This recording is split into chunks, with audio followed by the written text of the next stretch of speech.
Bayern reaching the Club World Cup knockout stages, a point in the final group game will see them top the group. Harry Kane with the opener and also an assist on the Elise goal. Let's hear from the Englishman after the game.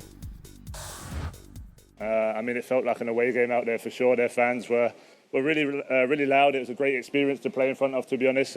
And I think that's what makes the win even more special, because it feels like a good away win. Yeah, I think it's great to experience different teams, and I think you've seen in this tournament already the South American teams especially have caused big problems for some of the European teams. So it shows, how big football is worldwide and how good some of these players are, and you have to be ready for the next game, the next opportunity. So I'm loving this tournament so far, and hopefully we can be here for a while.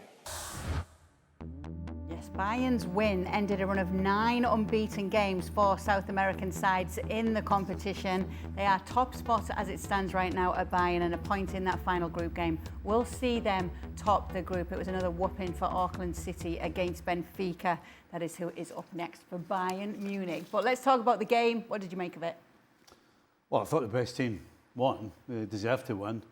But they're going to have to take the opportunities when they come along, and particularly Elise. Listen, I thought Elise with the ball at his feet and running at defenders is fantastic. If this guy, his finish was superb. You said it, composed, picked his spot, the whole thing. But unfortunately for Elise, he's not that cool and calm and collected enough, in my opinion. If he was, he would go up a level. Right now, he's great to watch.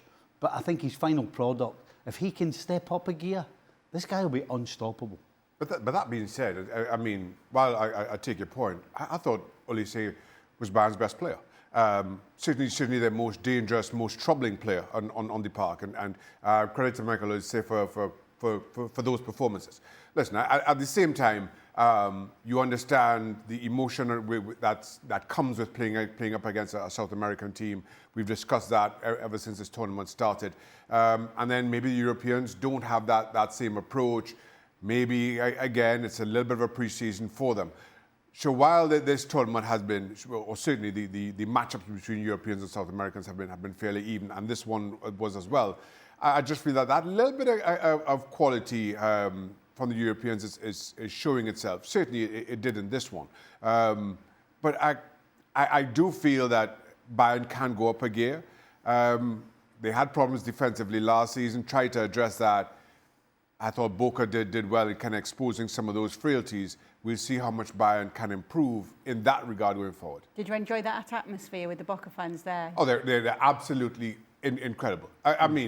The South Americans have made this tournament what it is. Let's be honest. Because coming into this tournament, I was very skeptical about the approach, particularly from the Europeans, given that it is their pre-season of sorts. But the South Americans, the way they've approached the games, their fans in terms of atmosphere, and that is a huge bonus to this tournament. They have made it the spectacle that it is. As of right now, as much as cynical as I was coming into it, I've enjoyed this tournament, and it's down to them. We spoke about it at the end of the week, how great the Boca fans have been, in particular, the Argentinian fans in particular. And we spoke about how, unfortunately for them, the fact that they make it such a great atmosphere means that if you're playing against the likes of Bayern, it's actually going to help them. Normally this type of game is in front of not that many fans. You've got to generate your own atmosphere on the field with your play. But when you walk into an arena and you're a Bayern and it's loud and it's full, all that does is inspire you. And I think that's what we saw. Bayern were, for me, way ahead of Boca. But they were competitive. They stuck at it. They got the goal. Could have been a surprise. But then Elise gets his goal. But yeah, unfortunately for Boca and other teams like that, the atmosphere is going to help the opposition. How about Jonathan Tah? Obviously, Bayern's new signing. Work to do for him, Stevie? Well, he got done for the goal. Yeah. And that, right from the get-go, he gets caught. He goes too wide, too early. He gets flat. He's square on, and the ball's played inside him. Every single thing that you could get wrong, he got wrong. And his partner coming across got everything wrong as well. He's totally and utterly sold himself. It's either win or bust. And it went bust. So, yeah, they need to sort themselves out in terms of winning titles and Champions Leagues. They need to sort themselves out the back.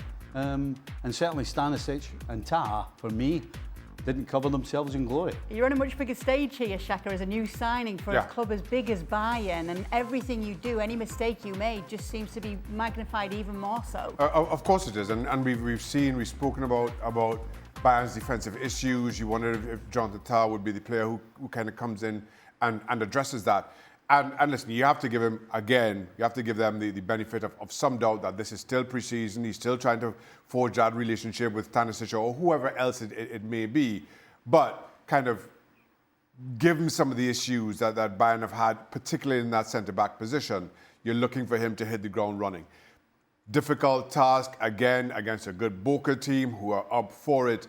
But that relationship, and Stevie spoke about it, the distance between Tans and Stanisic for the goal shows that that's a relationship that is still building. Even so, Bayern did get the win and become the first European team to beat a South American team in the Club World Cup.